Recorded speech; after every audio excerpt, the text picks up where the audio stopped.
அனைவருக்கும் வணக்கம். சமூகத்தின் குரல் சார்பாக நான் உங்களை சந்திப்பதில் மிகவும் மகிழ்ச்சி அடைகிறேன்.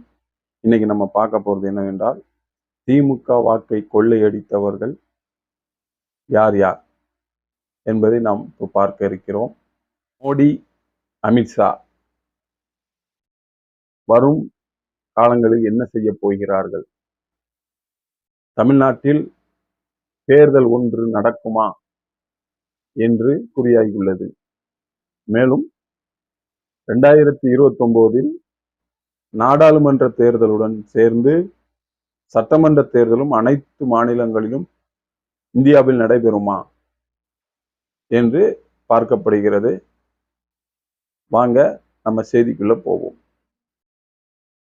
2026 சட்டமன்ற தேர்தலில்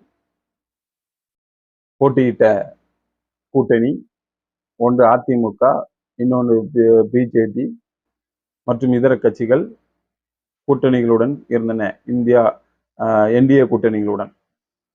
ஆனால் மதசார்பற்ற மக்கள் கூட்டணிகளுடன் இருந்த கட்சிகள் யார் யார் என்றால் திமுக, சிபிஎம்,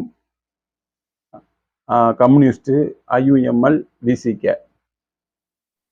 தோல்வியில் நிற்பவர்கள் தான் உண்மையானவர்கள் என்று சொல்லப்படுகிறது.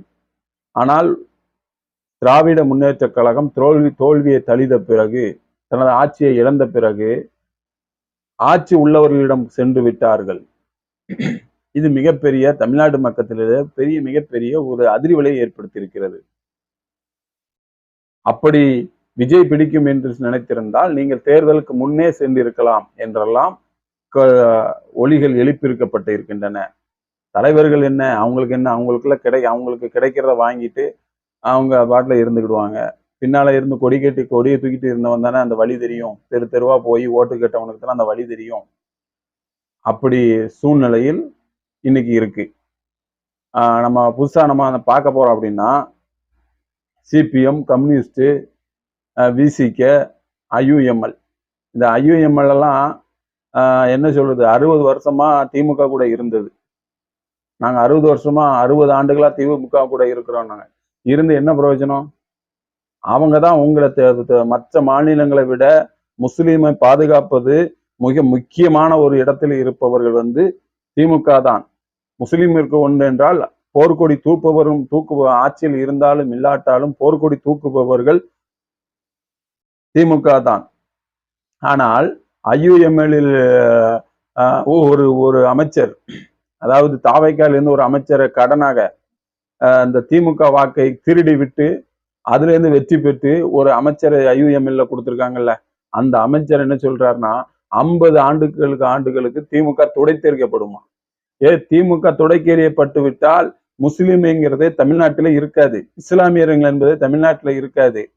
ஆளுநருக்கு கொட்டடித்த டிவிகே அரசு நாளைக்கு எந்த கதைக்குனாலும் செல்வார்கள், எந்த எல்லைக்கும் செல்வார்கள். அப்படிப்பட்ட ஒரு கூட்டணியில உட்கார்ந்துக்கிட்டு இன்னைக்கு நீங்க வாய் பேசுறீங்க. ஐயுஎம்எல் அமைச்சர் திமுகவை துடைச்சி எறிஞ்சிருவாங்களாம். உங்களையும் பார்த்தாச்சு, உங்க பாட்டானையும் பார்த்தாச்சு அப்படின்னு திமுக காரங்க சொல்றாங்க. தயவு செய்து எங்களை விட்டு போனதே நல்லது. என்ன, உங்களை மாதிரி இஸ்லாமியர்கள் இருக்கிற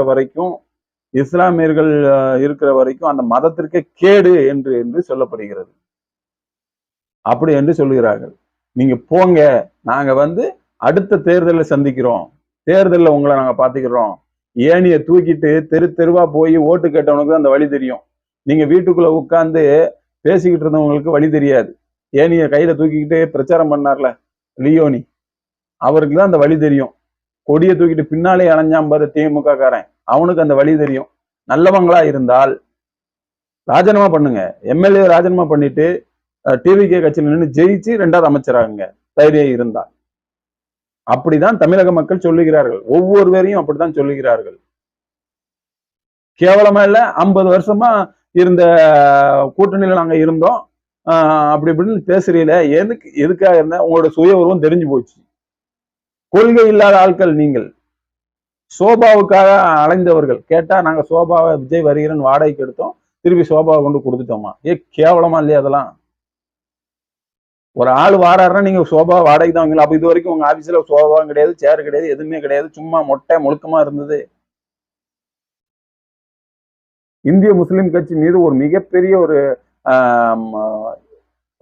இஸ்லாமியர்களுடைய நம்பிக்கை இருந்தது. அந்த நம்பிக்கை இப்ப இழந்து விட்டது. சிஏ இதெல்லாம் பயங்கரமா பாடுபட்டவர்கள், உழைத்தவர்கள் இவர்கள் திமுக காரர்கள். அவர்களை உதறி புறங்கை தள்ளி விட்டுட்டு ஒரு அமைச்சர் பதவிக்காக, பதவி சுகத்துக்காக இன்றைக்கு ஒரு கட்சியில ஒரு ஒரு ஒரு தாவேக்காங்கிற ஒரு கூட்டணி, ஒரு கட்சியோட கூட்டணி சேர்ந்துக்கிட்டு நீங்க திமுகவை தொடர்ச்சி எறிஞ்சணும்னு சொல்லி பேசினா என்னது? வெளியே இருந்து ஆதரவு தருகிறோம் சொன்னா கூட பிரச்சனை இல்லை. திமுகவை தொடர்ச்சி எறிஞ்சிருவோமா? உங்களை பல பேர் திமுக தொடர்ச்சி எறிகிறோம்னு சொன்னவங்களாம் இன்னைக்கு அவங்க தொடர்ச்சி எறிஞ்சு போயிட்டாங்க, அழிஞ்சு போயிட்டாங்க. அப்படிப்பட்ட காலங்கள்லாம் இருக்கு. அதை நீங்க நினைச்சுக்கோங்க. ஐயுஎம்எல் தலைவர் அவர்களே, உங்களை இப்ப கூட்டணி சேர்த்தாங்களா அவங்க? நீங்க தான் பாரமா இருந்திருக்கீங்க திமுக மேல. கணக்கெடுத்து பார்த்தா ரொம்ப மோசம் உங்களுடைய வாக்குகள். மேலும் திருமாவளவன் அவர்கள் கொள்கை கோட்பாடு, நாங்க தான் அப்படி இப்படி சமூக நீதிக்காக போராடுவோம். உங்ககிட்ட சமூக நீதியே கிடையாது. உங்களுடைய சம்பந்தமான சிறுபான்மையினர்கள் யாருமே உங்க கூட இல்ல. எல்லாருமே விஜய் கூட போய் சேர்ந்துட்டாங்கன்னு சொல்லப்படுகிறது. இவர் தான் அந்த சோபா மாடலை கொண்டு வந்தவர். டிவிகேவில் சேர்ந்துருவாரா, டிவிகேல இணைஞ்சிருவாரா, டிவிகேல போயிருவாரான்னு ஒரு 4 நாளா ஒரு பிரேக்கிங் நியூஸ். இவர் தான் அந்த சோபா மாடலை கொண்டு வந்தவர் என்று சொல்லப்படுகிறது. தைரியம் இருந்தால் நீங்களும் ராஜினாமா பண்ணிட்டு டிவிகே நின்று இடைத்தேர்தலோட சந்திச்சு ஒரு அமைச்சராயிருங்க. முழுமையா ஒரு எதுக்கு வெளியில இந்த ஆதரவு? ஏன் இரட்டை வேடங்கள் போடுகிறீர்கள்? முழுமையா சந்திங்க, ராஜினாமா பண்ணுங்க. அதிமுக அவ்வளவு ராஜினாமா பண்ணிட்டு வராங்களா? அது மாதிரி நீங்க ராஜினாமா பண்ணிட்டு நீங்க டிவிக்கு இதுல இடைத்தேர்தல் நின்று ஜெயிச்சு ஒரு அமைச்சருக்கு போங்க, என்ன போங்க, உங்களை யாரும் சொல்ல மாட்டாங்க. திமுகவுடைய ரத்தத்தை உறிஞ்சிட்டு அதுல பாடுபட்ட தொண்டர்கள் எவ்வளவு பேரு, கொடி கட்டி ஓடினவர்கள் எத்தனை பேரு, எத்தனாயிரம் கோடி அதெல்லாம் செலவழிச்சிருக்கு, எவ்வளவு ரூபா திமுக செலவழிச்சிருக்கு, அவ்வளத்தையும் எதிர்பார்க்காம உதறி விட்டுட்டு போயிட்டு நாங்கள் எந்த நேரமா இருந்தாலும் வெளியே வருவோம். அமைச்சர் பதவி வாங்கிட்ட, சூரிய நமஸ்காரம் எதுக்கு? கொள்கை கிடையாது, பதவி சுகம். ஆனா காலங்கள் பதில் சொல்லும், விரைவில் பதில் சொல்லும். இவர்கள் தான் விஜயகாந்த் கட்சி ஆரம்பிச்சிருக்கும் போது ஒரு கூட்டணி அமைத்தார்கள். இருக்காங்க அப்படின்னா ஜெயலலிதா காலத்துல வைகோ, திருமாவளவன், கம்யூனிஸ்ட், இவங்க எல்லாருமே ஏற்கனவே மதசார்பு மக்கள் நல கூட்டணி ஒண்ணு ஆரம்பிச்சு அப்பமே இவங்க என்ன செஞ்சாங்க அப்படின்னா கலைஞரையும் ஸ்டாலினும் ஆட்சிக்கு வர விடாம தடுத்து தலைவரா விஜயகாந்தை கொண்டு கடைசியில யாருமே ஜெயிக்காம ஜெயலலிதா அவர்கள் வெற்றி பெற்றார்கள். அவர்களை மீண்டும் திமுகக்குள்ள கொண்டு வந்தது மிகப்பெரிய தப்பு ஸ்டாலின் செஞ்சிருக்கிறார். கூட்டணி இதனாலதான் ஜெயலலிதாவே ஜெயித்தார்கள். அப்போ ஸ்டாலின் முதலமைச்சராக்க கூடாது, கலைஞரை முதலமைச்சராக்க கூடாது, என்ன இருந்தவை இவர்கள். இவர்களை மீண்டும் நான் ஆட்சிக்கு அவங்களுக்கு தோல்ல சுமந்துக்கிட்டு அவங்களுக்கு சீட்டு கேட்கிற சீட்டை கொடுத்துட்டு எல்லாமே பண்ணி இன்னைக்கு பாருங்க திமுக ஆட்சியை இழந்த உடனே பதவி எங்க இருக்கோ அங்க போயாச்சு. இதுதான் நிலைமை. கேட்டா பிஜேபி குறுக்கோடி விடுவார்களாம். பிஜேபி குறுக்கோடியில நீங்கள் பதவி சுகத்திற்கு போயிருக்கிறீர்கள் என்றுதான் தமிழக மக்கள் நினைக்கிறார்கள். பிஜேபி குறுக்கோடியில வந்திருக்கு அப்படின்னா ஆளுநர் உரைக்கு நீங்க ஒரு கண்டனம் தெரிவிக்கல, ஆளுநர் ரெண்டு திருப்பு தேசிய கீதம் பாடினதுக்கு கண்டனம் தெரிவிக்கல கம்யூனிஸ்டும் விசிகாவும், அப்போ கொட்டடிக்கிறீங்க. எல்லா இடத்துலயும் கொட்டடிச்சுக்கிட்டு இருந்தா சரியாகும்னு நினைக்கிறீங்க. இடைத்தேர்தலில் பார்க்க போகிறார்கள் மக்கள், உங்களை இடைத்தேர்தலில் சந்திப்பார்கள். நீங்க யாருன்னு உங்களுக்கு தெரிய போகிறது. நான் என்ன சொல்றேன், திமுகவில் இருந்து கபலீகரமா வாக்குகளை பெற்று இன்னொருக்கு ஆதரவு கொடுக்கறதுக்கு பதிலா நீங்க ஃபுல்லாவே ராஜினாமா பண்ணிருங்க. விசிகேவில் 2 எம்எல்ஏ ராஜினாமா பண்ணிருங்க, ஐயுஎம்எல்ல 2 பேர் ராஜினாமா பண்ணலாம், கம்யூனிஸ்ட் 2 பேர் ராஜினாமா பண்ணிருங்க, இந்த கம்யூனிஸ்ட்ல சிபிஎம்ல இருக்கிறவங்க இது பண்ணிருங்க. தைரியம் இருக்குல்ல உங்களுக்கு, தைரியம் இருக்குல்ல உங்க ஓட்டு தானே உங்களுக்கு விழுந்திருக்கு, நீங்க நினைச்ச ஓட்டு தானே விழுந்திருக்கு. அதே மாதிரி நின்று டிவிக்கேல நின்று ஓட்டை வாங்கி அங்க ஜெயிங்க, ஜெயிச்சுட்டு போய் நின்னுங்க. யாரு கேட்க போறா? திமுகவுடைய ரத்தத்தை உறிஞ்சிட்டு அவளுடைய வாக்குகளை ஃபுல்லா திருடிட்டு இன்னொரு ஆளுக்கு போய் நீங்க கொடுத்தீங்கன்னா என்ன கணக்கு? களத்துல என்னவங்களுக்கு தான் தெரியும் எப்படிலாம் அந்த வாக்காளர்கள் ஓடினார்கள். அந்த முக்குக்கு வராங்க இப்படி போங்க, இந்த முக்குக்கு வராங்க இப்படி போங்க, வண்டியை விடுங்க, டிராபிக் எல்லாம் இருக்கு, அப்படி இப்படின்னு போய் ஓட்டு கேட்டவங்களா ஆளுங்களுக்கு தான் அந்த வழி தெரியும். சாப்பிடாம தண்ணி இல்லாம குடிக்காம போய் நின்று ஓட்டு கேட்டவனுக்கு தான் அந்த வழி தெரியும். வீட்டுக்குள்ள இருந்தவங்களுக்கு என்ன வழி தெரியும்?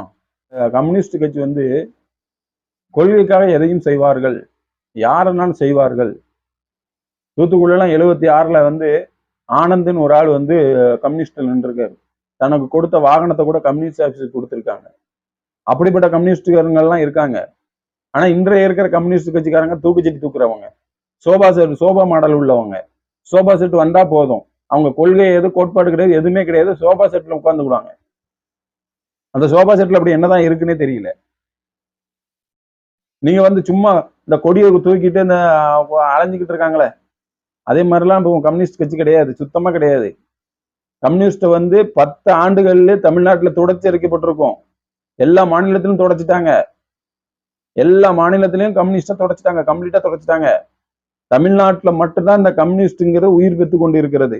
அதையும் இந்த ஸ்டாலின் அவர்கள் காப்பாத்தினார். அதுதான் தப்பு. பேசாம அவங்களையும் விட்டுட்டா அது அப்படி தொடர்ச்சி அறியப்பட்டிருக்கும். இவர் உயிர் கொடுக்கன்னு சொல்லி கடைசியில கம்யூனிஸ்ட் சிபிஎம்களுக்கு உயிர் கொடுக்காரு. உயிர் கொடுக்க போய் தான் இன்னைக்கு இவ்வளவு நிலைமைக்கு ஆயிட்டாரு ஸ்டாலின் அவர்கள். 10 ஆண்டுக்கு முன்பே தொடர்ச்சி எரிஞ்சிருக்கணும். இப்போ அவங்களை தொடர்ச்சி நினைக்கிறதெல்லாம் தவறு. 10 ஆண்டுகளுக்கு முன்னால கம்யூனிஸ்ட், சிபிஎம், விசிகே, இந்த ஐயுஎம்எல் தொடர்ச்சி இருந்திருந்தா இந்த நிலைமை வந்திருக்காது. கம்யூனிஸ்ட்ல இருந்து மகேந்திரன் ஒரு ஆள் டிவிகேல இணைஞ்சிருக்காரு. அவரு என்ன கோட்பாடுக்கு இணைஞ்சாரு அது தெரியாது. ஆனா இது வரைக்கும் கம்யூனிஸ்ட் கட்சிக்காரங்க வாய் திறக்கல. இந்த தலைவர் சண்முகம் ஒரு ஆள் இருப்பாரு, வாய் திறக்கல. எப்படி வாய் திறக்க முடியும்? இருக்கிறது கூட்டணி, அங்கெல்லாம் டிவிகேல எல்லாம் இருக்கீங்க, எப்படி வாய் திறப்பீங்க? இதே அந்த மகேந்திரன் திமுக சேர்ந்திருந்தா பூ தக்கடா பூக்கட்டா அப்படி இப்படின்னு பேசியிருப்பீங்கல்ல. இப்ப பேச வாய் வராது, இல்ல பேச முடியாது. எதுக்காக அவர் அங்க சேர்த்தாங்க வச்சாங்கன்னா பேச முடியாது. இப்போ பேசவும் முடியாம, திக்கவும் முடியாம கம்யூனிஸ்ட் டிவிகேட அடைஞ்சு கிடக்கு. இதுதான் நிலைமை. தன்னுடைய கட்சியிலிருந்து ஒருத்தனை கொண்டு டிவிகேல சேர வாரானா அப்படின்னா, நீ கூட்டணியில இருக்க, எப்படி சேர்ப்பாங்க? திருமாவளவன் என்ன விசிக 45 நாட்கள்ல 45 கொள்கைகள் எடுத்திருக்காரு. கொள்கை கிடையாது, கோட்பாடு கிடையாது, எதுவுமே கிடையாது. இவருக்கு 2 எம்எல்ஏ வைத்திருக்கிறாங்க. ஆனா அவர் முதலமைச்சர் ஆகணும், இதுதான் அவருடைய எண்ணம். பட்டார் என்றெல்லாம் சொல்லப்படுறாங்க. 2 எம்எல்ஏ வச்சிருக்க முதலமைச்சர் ஆகணும்னு நினைச்சா 54 64 வச்சிருக்கவங்க எல்லாம் முதலமைச்சர் ஆக முடியாதா? ஆசை இருக்கலாம், அது அதிகமா இருக்கக்கூடாது. கேட்டா திமுகவும் அதிமுகவும் ஒண்ணு சேர்ந்து ஆட்சி அமைப்பான்னு கேட்டாங்க, அது எங்களுக்கு சாத்தியப்படலை. உங்களுக்கு சாத்தியப்படவே தேவையில்லை. அது ஆட்டோமேட்டிக்காவே ஸ்டாலினுக்கு அது வெறுப்பு இருக்காது, அதை அவர் வேண்டான்னு தான் சொல்லியிருக்காரு. உங்ககிட்ட கூப்பிட்டு கேட்டாங்கல்ல ஒரு மரியாதை நிமித்தமா, அதுதான் தவறு செஞ்சது அவரு. அதுதான் தவறு, அது செஞ்சதுதான் தவறு. மேலும் மதிமுக அவர் திமுக விட்டு விலகி போய் தான் ஒரு கட்சி ஆரம்பிச்சாங்க மதிமுகன்னு. அவர் எந்த காலத்திலும் சரி ஸ்டாலினுக்கு இதுவும் செய்ய மாட்டாரு, அவரை ஆட்சியில உட்கார விடக்கூடாதுன்னு பாக்குற ஆளு. வைகோ கட்சி எங்க போகிறதோ அங்க தோற்கடிக்கப்படும், அந்த கட்சி தோக்கப்படும் சொன்னதெல்லாம் மக்கள் தெரியும். ஆரம்பிச்ச கட்சி திமுக எதிர்த்து தான் அந்த கட்சி ஆரம்பிச்சாரு.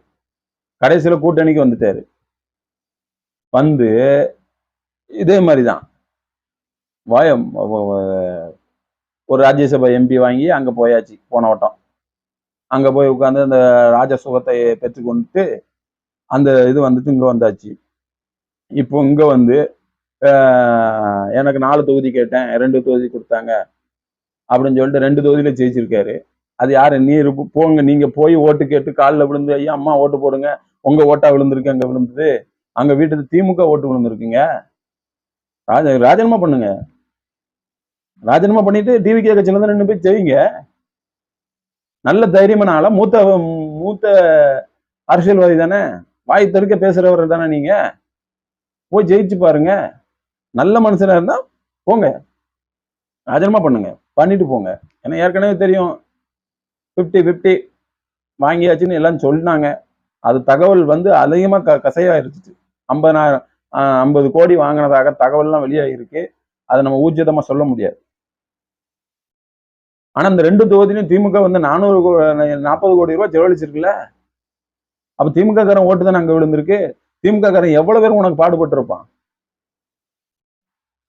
கேட்டா,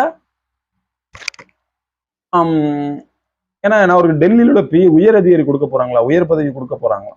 யாருக்கு? வைகோவுக்கு உயர் பதவி கொடுக்க போறாங்களா? நல்லா புரிந்து கொள்ளுங்கள். உங்கள் எம்எல்ஏ ராஜினாமா செய்தால் அவர்கள் உங்ககிட்ட இருக்க மாட்டாங்க. உங்களோட பெரிய பெரிய தலைவர், உங்க கூட இருக்கிற பெரிய தலைவர்கள் அளவரையும் அப்படியே தூக்கிடும் திமுக. திரும்பி மதிமுகங்கிறது ஒண்ணு இருக்காது. நீங்க வேணா டெல்லிக்கு போயிட்டு வாங்க, உங்க பையன் துறை வைக்கவும் நீங்களும் மட்டும்தான் போய் திமுக சேரணும், டிவிகேல சேர்ந்துருக்கணும். உங்களுக்கு பின்னால இருக்க எவனும் சேர மாட்டான். எல்லாரும் திமுகவுடைய கொள்கை பிடிப்புல இருக்கான். உங்களை மாதிரி அந்த பிடிப்புல இல்ல. 27ஆம் தேதி சொல்லுவார்கள். எதுக்கு சொல்லணும்? அதான் எல்லாம் முடிஞ்சு போச்சு. நாங்க அங்க போறோம்னு தெரிஞ்சுட்டு உங்க பையனே ஆட்டோமேட்டிக்கா போய் பொன்னாடெல்லாம் போட்டு வரவேற்றதெல்லாம் தெரியும். இதுக்கு ஏன் 27 உயர் கூட்டத்தை கூட்டவே வேண்டாம். வெளிப்படையா தெரிஞ்சு போச்சு. இதுக்கு என்ன நீங்க உயர் கூட்டத்தை கூட்டி என்னத்த பண்ண போறீங்க? உங்க பொருளாளர் வேற சொல்றாரு திமுக ஒரு விஷப்பாம்புன்னு. இப்படிப்பட்டவங்களா நீங்க அப்பவுமே போயிருக்க வேண்டியதானே. திமுக விஷப்பாம்புன்னு தெரிஞ்சிட்டல, தேர்தலுக்கு முன்னால போய் சேர்ந்திருக்க வேண்டியதானே. ஏன் இப்போ போய் திமுக விஷப்பாம்பு அது அப்படி இப்படின்னு கேட்கீங்க? போய் சேர்ந்திருக்க வேண்டியதானே. அப்பவுமே சேர்ந்து அப்பவுமே டிவிக்கு ஜெயிச்சிருக்க வேண்டியதானே. தொகுதி கம்மியா கொடுத்தாங்கன்னா அங்க போய் சேர்ந்து தொகுதியை கூட்டி வாங்கியிருக்க வேண்டியதானே. இவ்வளவு கீழ்த்தரமான ஒரு கட்சி தான் அந்த மதிமுக கட்சி. கேவலமா இல்லையா? தமிழக மக்கள் கேட்கிறாங்க, நாங்க கேட்கல. நாங்க ஊடகவியலாளர் கேட்டுட்டு போயிடுவோம். அதை பத்தி கேட்கறதா உங்களுக்கு தான் தெரியும். அவர் என்ன சொல்லுவாரு? வைகோ அரசியலில் உண்மையாகவும் நேர்மையாகவும் இருப்பார்.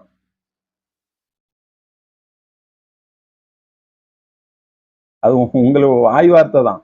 நீங்களாம் அப்படி கிடையாதுன்னு சொல்லிட்டாங்க. இன்னொன்னு காங்கிரஸ், அதுக்கு கொள்கையும் கிடையாது, கோட்பாடும் கிடையாது, எதுவுமே கிடையாது. இவ்வளவு நாளா திமுகவுடைய ரத்தத்தை உறிஞ்சிக்கிட்டு இருந்த ஒரு அட்டை பூச்சி அப்படி என்று திமுகவுடைய தொண்டர்கள் சொல்ல ஆரம்பித்து விட்டார்கள். இந்த அட்டை பூச்சியை தோளில் சுமந்து கொண்டிருந்திருக்கிறார் ஸ்டாலின் அவர்கள் அப்படின்னு சொல்லிட்டாங்க. இவர்கள் வெளியே போனதுக்கெல்லாம் ரொம்ப சந்தோஷப்பட்டாங்க. முத திமுக எப்படி திமுகல இருந்து ஒரு ஒரு 5 தொகுதி ஜெயிச்சுட்டு இன்னைக்கு போய் டிவிகேக்கு ஆதரவு கொடுக்கீங்க, ஒரு நன்றி கூட சொல்லாம, ஓட்டு போட்ட மை காய கூட செய்யல. அப்ப நீங்க எல்லா மாநிலத்திலும் மோடி ஜெயிக்கிறதுக்கு காங்கிரஸ் தான் காரணம் என்று எல்லா இடத்திலும் சொல்ல ஆரம்பிச்சுட்டாங்க. அப்போ இனிவரும் காலங்கள்ல வந்து காங்கிரஸ் ஆட்சியை பிடிக்கவே பிடிக்காது. மோடிக்கு நல்ல சாதகமா வேலையை செஞ்சுக்கிட்டு இருக்காரு ராகுல். இதுதான் நடக்கிறது. ஒவ்வொரு இடத்துல கட்சியை உடைக்காருங்க பிஜேபி. அதே மாதிரி இப்போ தமிழ்நாட்டிலையும் அந்த இதை உடைக்காங்க. யார் உடைக்கா? தாவைக்க அரசு உடைக்கிறது. இந்த தாவைக்க அரசு எப்படி இருக்கிறது? மோடி வாய் பேச மாட்டாரு, பத்திரிகையாளர் சந்திக்க மாட்டாரு, எதுவுமே செய்ய மாட்டாங்க. மணிப்பூர்ல தீப்பத்தி எரிகிறது, அங்க அப்படி இருக்கு. எல்லாத்துக்கும் இப்படி இருப்பாங்க. அதே மாதிரி தமிழ்நாட்டுல அதிமுக உடைப்போம், திமுகவுல இருந்து எம்எல்ஏக்களை தூக்கத்துக்கு வழி வகுப்போம், மற்ற கட்சியில இருந்து அவ்வளவு வரையும் தூக்குவோம், நாங்க ஸ்டெடி ஆகிறதுக்கு வழி பண்ணுவோம். அதே மாதிரி இப்போ 3 வயசு பிள்ளை பாலியல் பலாத்காரத்தை பண்ணியிருக்காங்க. ஆனா அவர் பேச மாட்டாரு. ராஜ்மோகன் தான் பேசுவாரு. ஆதவ அர்ஜுனா தான் பேசுறாரு. சட்டசபையில வந்து காவல்துறை சம்பந்தமான கேள்விகளை எழுப்பும்போது முதலமைச்சர் பதில் சொல்ல வேண்டும். ஆதவ அர்ஜுனா வந்து அதுல பதில் சொல்ல வேண்டிய அவசியம் கிடையாது. ராஜ்மோகன் பதில் சொல்ல வேண்டிய அவசியம் கிடையாது. அவங்க துறைக்கு அவங்களுக்கு பதில் சொல்றதுக்கு தான் சட்டசபை. சட்டசபையில லைவா கட் பண்ண ஆட்கள் நீங்கள். அப்ப என்ன தெரியும்? அதுக்குள்ள நம்ம போக வேண்டாம். இப்ப அதுக்கு பாருங்க. அடுத்து காங்கிரஸ் இவ்வளவு கேவலமா இருக்குதுன்னு சொல்ல வருகிறோம். இப்போ மு.க. ஸ்டாலின் என்ன செஞ்சிருக்காரு அப்படின்னா, இந்தியா கூட்டணின்னு ஒண்ணு வேண்டாயா, உன் கூட இருக்கிறது சும்மா இருந்து போயிடலாம் அப்படின்னு சொல்லிட்டு முதல் கூட்டத்திலேயே என்ன செஞ்சுட்டாங்க, அங்கங்க வால்போர் பேனர்லாம் வச்சு தங்களுடைய எதிர்ப்பு தெரிவிச்சுட்டாங்க. இப்ப அந்த இந்தியா கூட்டணியில நடந்தது என்ன?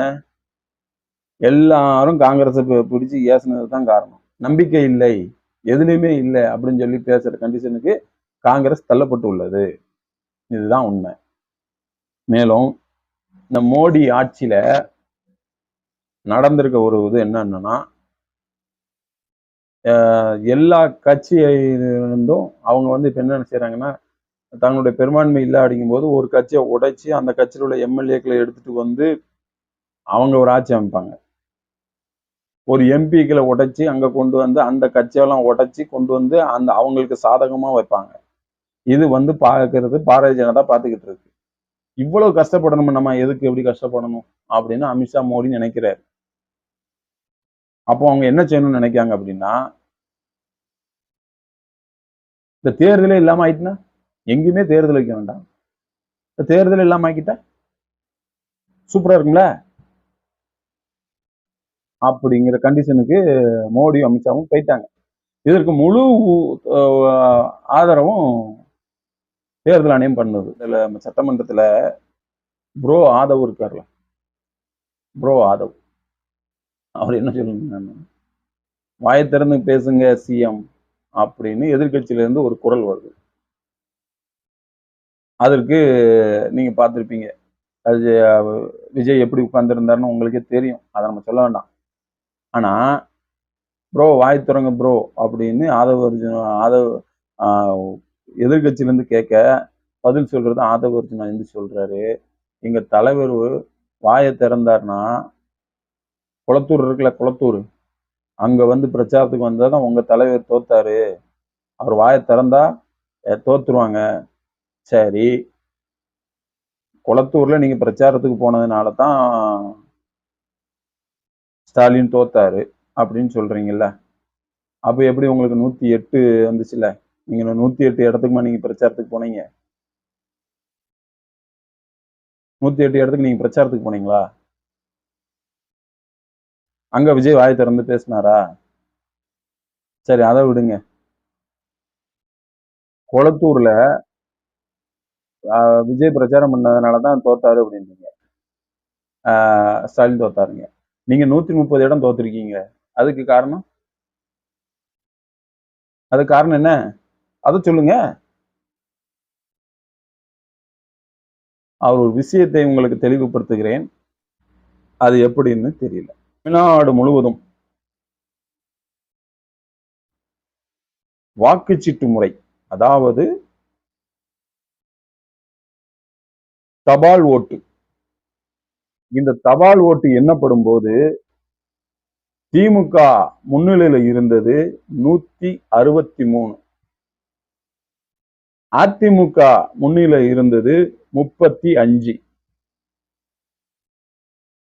டிவிகே முன்னிலையில இருந்தது 26. தபால் ஓட்டு என்னும் போது நல்லா கவனிக்கணும், இந்த தபால் ஓட்டு முடிஞ்சவுடன்,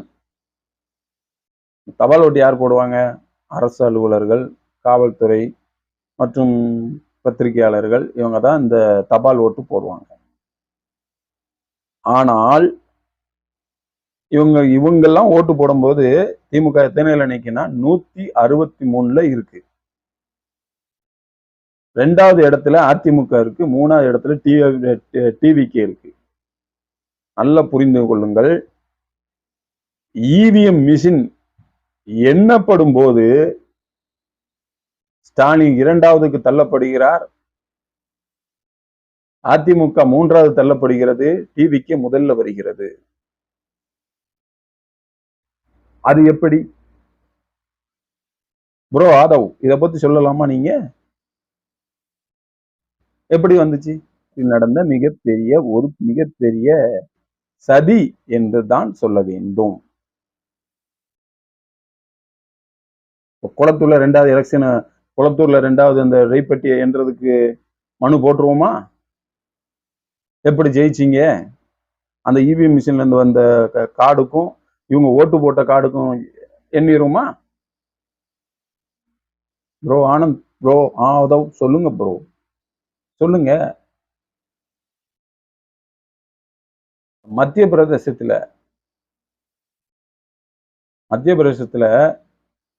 ராஜ்யசபா தேர்தல் நடைபெறுகிறது. அங்கே 2 பேர் பாரதிய ஜனதா சார்பாகவும் ஒரு ஆளு காங்கிரஸ் சார்பாகவும் நடைபெறுகிறது. இங்க என்ன நடக்கு அப்படின்னா, காங்கிரஸுக்கு கிட்டத்தட்ட அங்க ஒரு 65 இடம் மத்திய பிரதேசத்துல. அங்க பிஜேபி 2 இடத்துக்கு ராஜ்யசபா எம்பிக்கு தகுதியானார்.